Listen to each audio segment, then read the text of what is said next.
So hello once again. We're just doing an update here talking about my planter. And so a lot of people ask me about my planter and how I have it set up to plant into these big green covers. And interestingly enough, we've already had the cattle in here this year grazing once. In this part of the field, up the field a little ways, we've grazed the cattle twice. So we've made 2 passes. And this is an overwintered cover crop. What you see here is a lot of hairy vetch. There's a little peas in here as well. There's some crimson clover, some cereal rye that's been grazed off. And as the sticker says on this planter, it's a John Deere 7000. So it was built, I think, in 1983. So at that time, I would have been 11 years of age when this is a brand new planter. So people wonder, how do I have this planter equipped to plant into these big cover crops?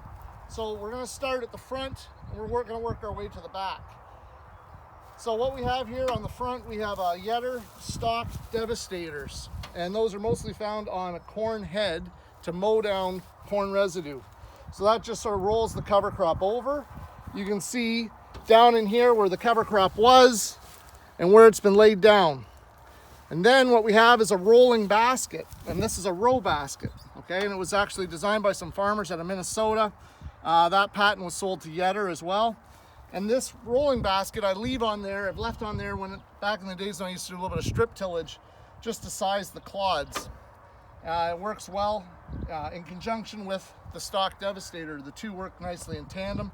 They're controlled with little mini airbags. If you look over here, they're little mini airbags that control the downforce. And right now I'm running only about 20 PSI in these rolling baskets. So let's move back a little bit. And so we'll look at the gauge wheel and why I like these gauge wheels. So these are Mudsmith gauge wheels, and what's so nice about them is if we bind up with a little bit of residue, cover crop residue, it will roll out through these open spokes, and so we don't have any problems, and the double disc opener can still travel.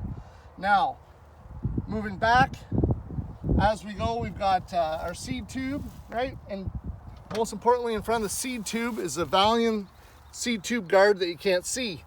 But directly, the next thing as the seed is dropped out, we're running these Flow-Rite seed firmers. And if you look through here, right where my finger is, what we have on there is a Mojo wire to give that Flow-Rite seed firmer a little bit of a backbone. So these are very similar to Keaton's. I've used Keaton's as well.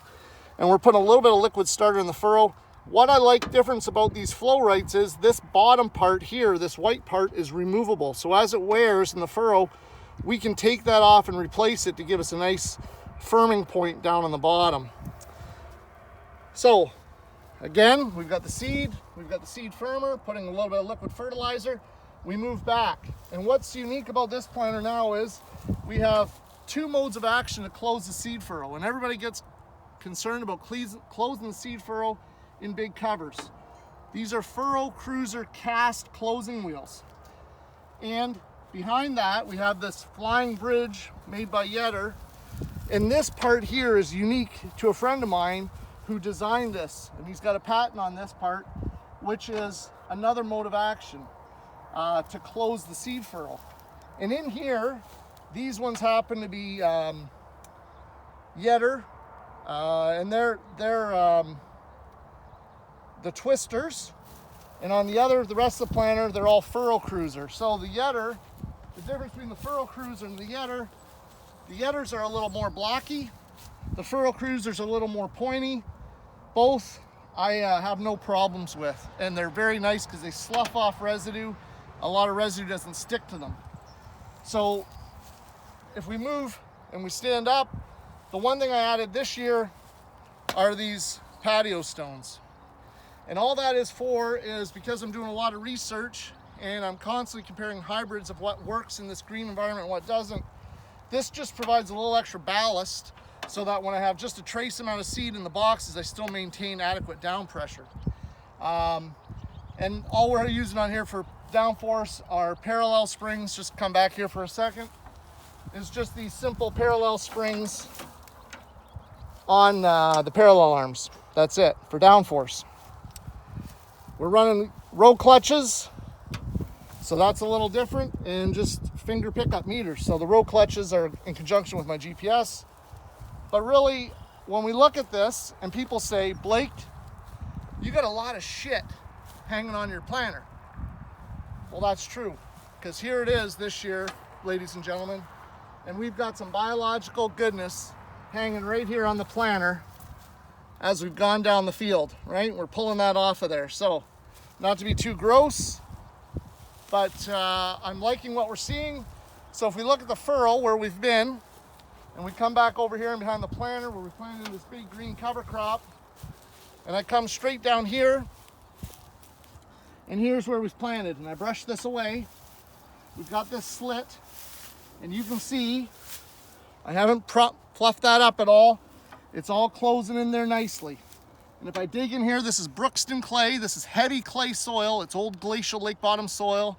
And you look here, it's all closed over. And it's nice and crumbly. Just like we want it. And I'm putting this corn in nice and deep because it is June the 1st. And like I said, we've already been out here grazing cattle. So I want to make sure that I have adequate seed or adequate moisture for the seed to get germinated. And so we're down here about 2.5 inches, 2 3/4 inches before we'll find the seed. Okay, so it's way down in there, but that's, if you look at that soil, it's all nice and friable. You can't get any nicer planting conditions than that. It's just about perfect. So, I wanted to just share this video because people question me all the time about, well, how do you have your planter set up? So this is it. It's nothing fancy. The best thing about this planter is it's mine. I'm not making payments on it. I've got a lot of attachments. One of the things I learned back years ago on my Nuffield farming scholarship travels, I was at Dwayne Beck's farm in South Dakota, and I was laughing at Dwayne's planter. It's a bit of a hermaphrodite, like a lot of the research he does, all these different planting attachments. And Dwayne quickly reminded me, and he said, Blake, that's why it says research on the gate. So when we're doing this research, the planter, I'm not opposed to doing some welding, some tweaking, modification to see if this can work, right? And I know it works because I've been at it for a while. And we're over here just to show you know my research. Like I said, on this side, cast furrow cruisers. If people didn't want to make the money and the investment on those, these are just the OEM cast John Deere closing wheels that we took to a machine shop, and we had those machined out right down here, and they work awesome, just awesome. There's no difference between those furrow cruisers that we spent $200 a row Canadian on versus those which I've got a fraction of that cost tied up in those, cutting those, and they're all closed in as well. You know, it's doing a nice job down in there. It's closing the furrow in beautifully, nice and crumbly. Can't beat it, folks. That's all from deep southwestern Ontario once again, ladies and gentlemen, and thanks for watching.